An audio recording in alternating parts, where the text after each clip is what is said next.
Hey everybody, it's Munchie time, Munchie time, Munchie time. Hey everybody, it's Munchie time. Ho ho, ha ha, hee hee. Welcome aboard, it's Munchie time, it's Munchie time, it's Munchie time. Welcome aboard, it's Munchie time. Welcome, everybody. Hey guys, it's me, your chaotic good. Should I do a pose? Your chaotic good that looks like a swan. Wah, wah, wah. Bring it around town real quickly. Here we go. Oh, I'm gonna throw out my back. It's okay though. I'm going to physical therapy to work on myself. So, welcome aboard. It's been a while since I've done a Munchie talk, so let's talk about stuff. So, speaking of physical therapy, I actually am a green belt. For anybody wondering, there's this little thing going on at physical therapy where they say, oh, if you get to black belt, you get to join the black belt club. And I love that. And unfortunately right now, I have to do a lot of upper body work to just get myself back in shape. I really wish I could tell you guys how much I've been wanting to make a video about this. And every time I try to make a video, I just get self-conscious and I don't like it. And there's been times in the past where I've stated my medical stuff and some of you guys are very curious about that. But others are just seeing it as just this complaining thing. But at the same time, it's like, well, vlogging and YouTube videos, people want to express to their audience who's genuinely curious about what they're going through. And I hope you guys can understand that, like, I want to tell you what's going on. I've been really not motivated to make videos. I've actually put YouTube on the side again, even though it's already a side hobby. Putting it back on the side, not really uploading, not really editing. Editing right now is like the biggest thing, where I cannot sit down, and since I'm working all on this right now, with the upper part being worked on by a physical therapist, and the bottom is being worked on by a foot doctor right now, it's just kind of this big mess of like, I don't want to sit down for long, I need to be actively doing stuff. And since my rescue is growing so big that I have founded, I am focusing a lot of my efforts on that and on Instagram, where we post almost daily. We post a lot there. So YouTube to me, even though it is such a big thing, and now that I've checked the numbers, which is insane, and usually I don't check numbers because I really don't want people to just base each other on numbers. They need to base each other on what they bring to the platform. We are 70K plus, so like, oh my gosh, but I've been doing this since 2007 with me taking YouTube seriously about 2010 to 2011 with Pokemon cards and vlogs. Oh my gosh, back in those days. But anyways, this Munchie Talk, we are going to be talking about a topic. And I haven't done one of these in a while because like back then I was talking about PetSmart and what's happening with controversies from them. And then Petco with their, we're going to make everything healthy, no artificial colors or preservatives anymore, and yay Petco. But let's take it back and talk about rehoming, because now that I am in neutral territory with my rescue when it comes to people surrendering animals to us, I have kind of a black and white understanding of situations now, where before I would be posting my opinions about how I feel when it comes to people rehoming and what usually that looks like. And I would say in the past 3 to 4 years of just being in the pet community in general and seeing how people are rehoming and impulsive buying, I feel like it needs to be addressed because times have changed. So back then, like 3 years ago, I'm still getting people commenting on my old videos about my thought process then. And a lot of it has changed, where back then it used to be a lot of taboo stuff. And now it's like not that much taboo stuff and more of an understanding where like I want to feel like all communities on YouTube are very tight and like you're trying to breathe and it's just kind of gripping on you. I feel like we can loosen up a little bit now. And even myself, like there's some opinions where I would say it straight like this, but I would be thinking like this, and I wouldn't necessarily get all of what I wanted to say out, and thought that you guys would pick up on that because I over-explain sometimes, or I don't explain enough. Unfortunately, that's just the way my mind's programmed. But when I feel like I'm going like this and I'm actually doing this, you guys are all like this and just like assuming and guessing, and then I have to explain myself further. So hopefully you guys understand. I'm very sorry if I'm not clear enough. So I'm gonna try to be as clear as possible while making this video, because rehoming, it has definitely changed. Now there's been a few people that I've watched rehome their pets that they got like 3.5, even 4 years ago. And a lot of people feel like it's taboo to be rehoming an animal, especially as a YouTuber in the community or someone that is high in popularity to be taking on an animal and then rehoming in the future. But I feel like situations definitely have changed since then. And I feel like if you've had the animal for a while, but the situation you're in is just not working out, and you thought that you would be in a different place than you are now, I mean, there are things that we can definitely talk about where I do still have an opinion about stuff, but I also still kind of take a step back and be like, you know what, at the end of the day, I don't have a say in what you do. So it's totally okay, because this is just an opinion. So take this what you will as opinion in the Munchie Talk segment of rehoming pets. Just to start off, that if you impulsively buy an animal, which indicates that you put no thought or effort into it, and you're like, oh, something cute. Where's something cute? Where's something cute? Shilala, come on over here. If I impulsively bought my Shilala pretending she's alive, and I'm like, oh my gosh, I'm gonna love you, and we're gonna have so much fun, and then like a week passes, and you're like, oh, I don't really care for it. One time it bit me and I don't want it anymore. Honestly, when I was growing up, one of my cat's Mauser, she actually scratched the out of me, and I was so depressed because we had just got her and she was actually acting very friendly and loving, and then all of a sudden she gives this big scratch and then pins me by my own bedroom door, and it really sucked and I was really scared, and I asked my mother, Mom, can we return her? Isn't that awful? I actually said that when I was younger because she wasn't that nice to me at the beginning, and it took her a while to actually adjust to us. And because I am still a teenager child that doesn't know any better and has not really been around a lot of pet animals, this was my thought process back then, and this could still be a lot of people's thought process now, where just recently I adopted out our boy Tucker, which you probably saw in the last video or a couple videos ago whenever this goes up. He was adopted, and he was adopted by a loving older family, and the mom had kids, but the kids weren't always going to be home. But the kid that did take interest in Tucker, he was very shy and reclusive at first, and that really put her in a depressing mood where she was very scared that she thought that Tucker wasn't gonna love her. And then a month later, he's booping her head and loving her and purring and all that stuff. So it worked out great. It's just when you haven't really had a connection with animals in a long time and you're not constantly in the presence of an animal or understand their behavior and things like that, your thought process is definitely different. So I want to say, for anybody who has an animal now that's a brand new animal and they're not settling just yet, give it time. That's a big reason why you see people rehoming right away, because they just lost connection. Now, a lot of this lost connection could be with kids too, because when it comes to my channel, I talk a lot about pocket pets or small mammals like hamsters, gerbils, mice. And by the way, when I say pocket pets, that's still what they're referred to as, so I'm still gonna use that term. Not all animals can fit in a shirt pocket, for goodness sakes. But these animals get rehomed crazy quickly because they are centered towards kids in pet stores, which I would say if you advertise a small animal or just a living thing to a child, you're doing it wrong. Children can be a part of the process, but they shouldn't be the main target of an animal, and the enclosures of which these animals should be housed in should not be targeted towards kids, because that's where impulsiveness comes from, where people will not do their research, think the pet store will provide all the information, which is false, false, false, false. The pet owner should be the one responsible enough to take on the work of looking at, on their own time,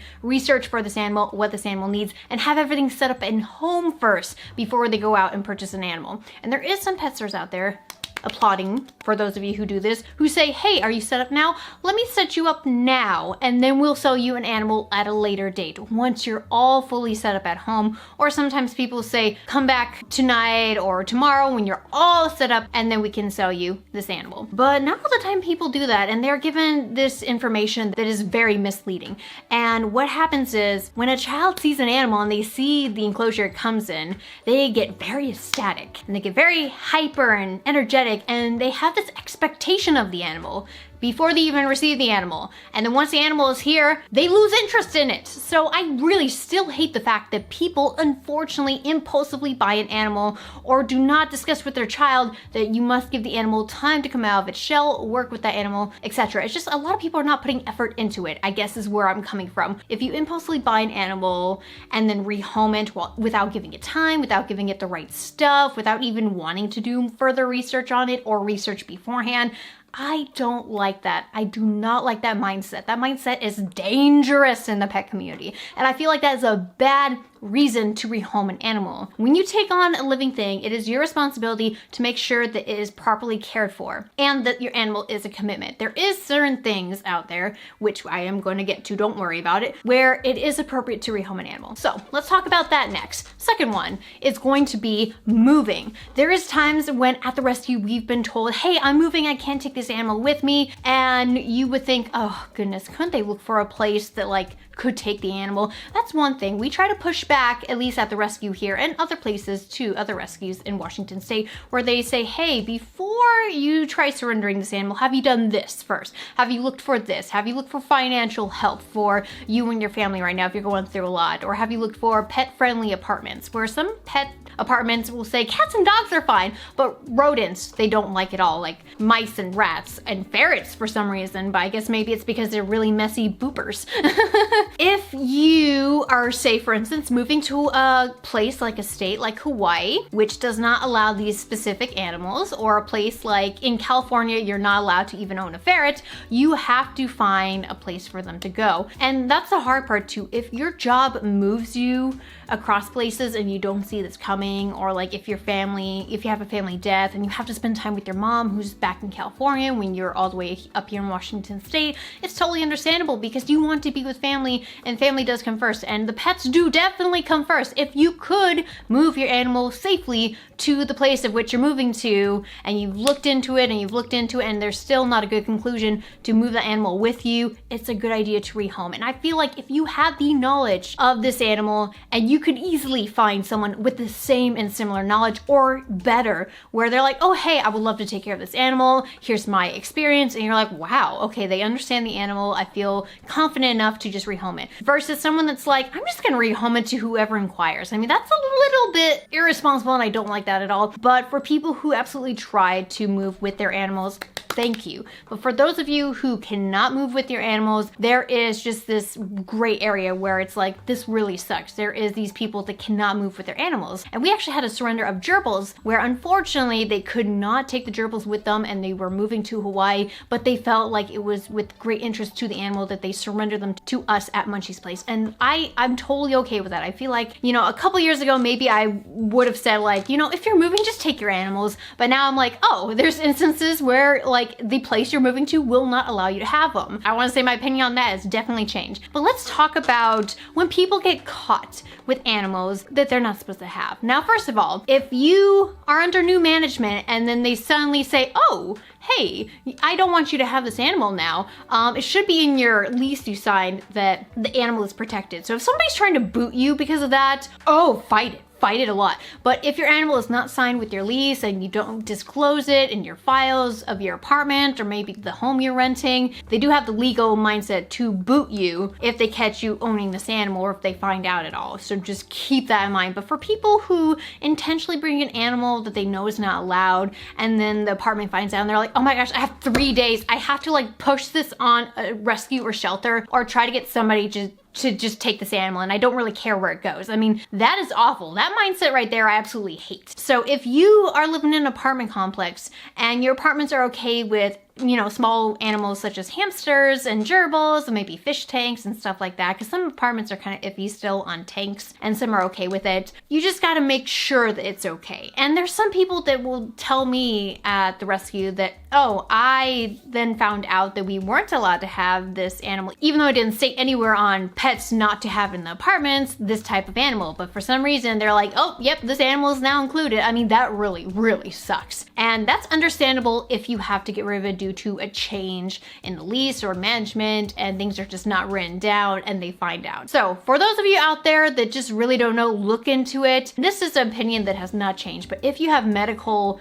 things that are affecting you, that are progressing and getting worse, or newfound medical issues, definitely that's a good reason why you need to rehome that animal. And I totally understand and I totally get it. But some people might say, well, if you didn't, if you've had a medical issue and you buy an animal anyways, and then all of a sudden your medical issue gets worse, wouldn't that still be irresponsible? I mean, if that's your opinion, if you feel like that is, sure. But for me, I feel like when it comes to being alone and having a medical problem, it might not impact your life at that moment. And you might not think it would in the future, especially when your doctors are like, oh, you're doing okay, you're doing great on this medication, everything's good. Something can really change and it could really tweak. And I actually, before I became a very well-known rescue, I picked up a hamster from someone who was following the YouTube account. Oh my gosh, Smokey's owner.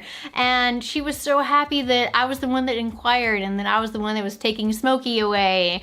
And she told me that she had, I think, if I remember correctly, developing chronic pains where cleaning started to become a problem. She couldn't move as much and she was very limited, but she had excellent care for Smokey. Oh my gosh. Oh, Smokey was gorgeous. Oh, I love Smokey. I miss you, Smokey. Smokey turned into Mr. Fluffy Butt, I think, if I remember correctly, and was actually one of my volunteers' hamsters before she became my volunteer, which was really cool. So with that, it's just she thought that what she could do was fine, but it just developed, and I totally get it. I totally understand medical.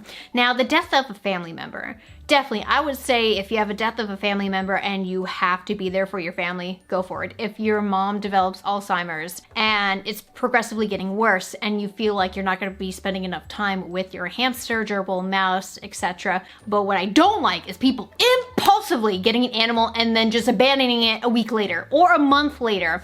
And in one of my videos, I just made it apparent, like this person's like, oh, I'm going to college now, I'm just going to get rid of it, which moves us to the next topic. Going to school. You're aware you are going to school, and the majority of community colleges and colleges around the state, especially my state, because we've looked into it, they will not allow any small rodents on the premise. And if you try to claim this animal as an emotional support animal, you still need to get your college's approval for that animal, and you need to give the rescue or shelter the paperwork of which they state we approve this animal as an emotional support animal for the student who is going to be on campus. I've had a lot of people from college campuses try to get approval and realize, oh, I can't. So we at the rescue just don't allow anyone that's in a dorm or college campus, apartment, etc. that does not allow rodents on the premise. It's just not fair, especially when caught, and it's not a good situation. And your dorm, even though some dorms are quiet, some are not,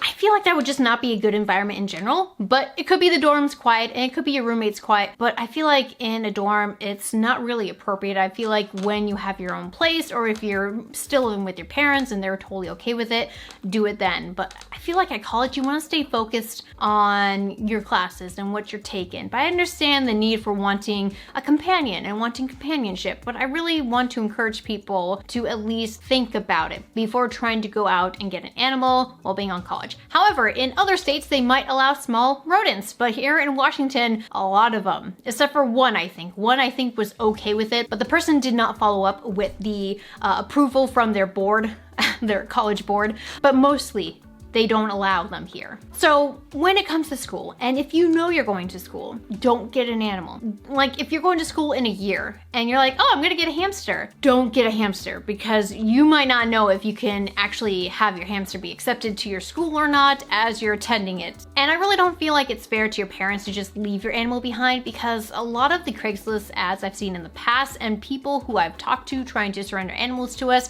have said, my child has gone to college and we do not wish to take care of their animal no longer. And that sucks. That really sucks for that animal having to be shifted because one person went off to college thinking their parents would take care of it. It's not the parents' responsibility. If you are an older teen going off to college, it's definitely your decision-making skills and your motor skills are a-okay, all right? You can have a say in where your animal goes and to what school you go to and to even get an animal at that point. But your parents also, when you're very young, have a responsibility and need to make sure that they can take care of the animal and that you are being responsible as well as the child who wants to love on the animal and to share companionship with the animal. But yeah, it's a very it's a very not so great area for me when it comes to college and going to school. I feel like you guys should know by now and to look more into it. So this is what I'm suggesting, because a lot of my audiences are very young still. So for those of you out there, listen to my mouth. Please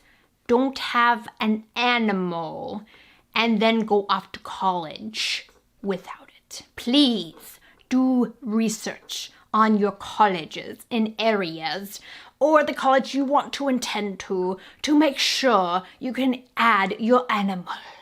Thank you. At least that's just my opinion about that. So let's see, have I talked about everything? I feel like I've talked about the majority of things. I'm sure that I'm gonna miss something because this is just the top of my head. This is not scripted.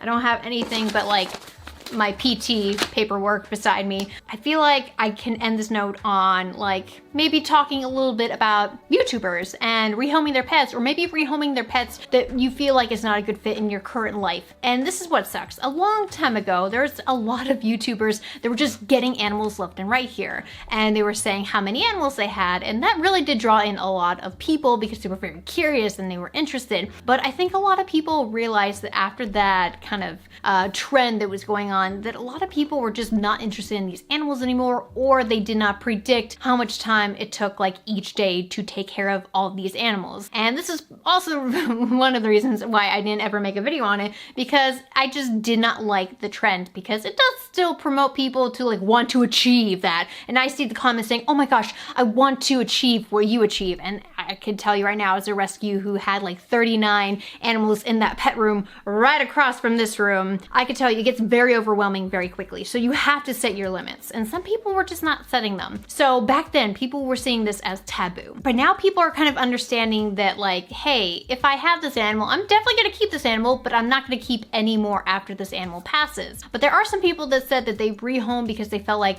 they were not the right fit and they jumped aboard certain trends, or they just jumped aboard without like understanding the commitment, how long. And some people, you know, they have an animal for a while and they're like, this animal is not what I expected, and it's different from other animals I've had that are similar species or the same species, but now I just don't want to take care of it, and I do want to rehome it to somebody who would be able to take care of it. I feel like it's totally fine. I definitely feel like it's totally fine if it's been several years and you're realizing that you're not able to do stuff like you used to. A lot of people don't realize that when you spend so much in caring for animals, you're taking a big chunk of your time away from other things. So you're taking time away from biking, you're taking time from reading, you're taking away time from socializing, you're taking away time from like, you're taking a lot of time. And in the reptile community, because the small animal community is definitely different from the reptile community, where the reptile community is seen to have collections of animals. And some people will call them their collections, while others will say they're companions, and that's totally true too. Some people who kind of view having a lot of animals as collections, they think a little bit differently. They feel like they need to downsize their collection, and some people see that as okay, while others don't. I'm still kind of back and forth in that range where I'm like, is this okay or is this not? Or maybe they should have thought about this sooner. But everybody changes. So I feel like still staying neutral in that aspect of giving people chances, letting them learn. Because if you don't let them learn and you just shame them and shame them and shame them, it sucks. And I would say that everything, including even my content, has changed. And when people of 3 years ago that had these animals are now realizing that they messed up, or they definitely took on too much of a responsibility without realizing the outcome of it, I feel like I feel for them and I get them. So it's not really me getting super upset. It's me like saying, I wish this didn't happen, but it did, but at least you're correcting it now, and that's cool. So that means someone else can get that time to that animal, whereas you have maybe, say for instance, 100 of these crested geckos, and now you're downsizing, getting rid of 15, and that could be 15 individual people. They're like, wow, this is my, you know, third or fourth gecko. I only keep 1 or 2 at a time,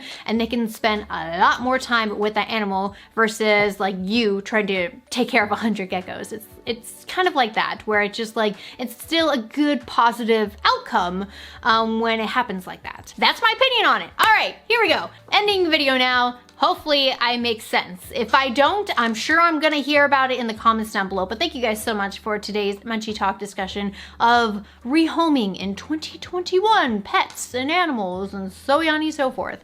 What are your thoughts about this? I want to know down below if you feel like the majority of what we talked about today makes sense to you, or maybe you have a different opinion you want to share. Now, I guess I should warn everybody, there will be debates down in comments, so just keep it clean, keep it nice, no name calling. I'm gonna block you otherwise, all right? Even if I don't always agree, keep it civilized! Okay, there we go. Love you guys. Talk to you later. Bye!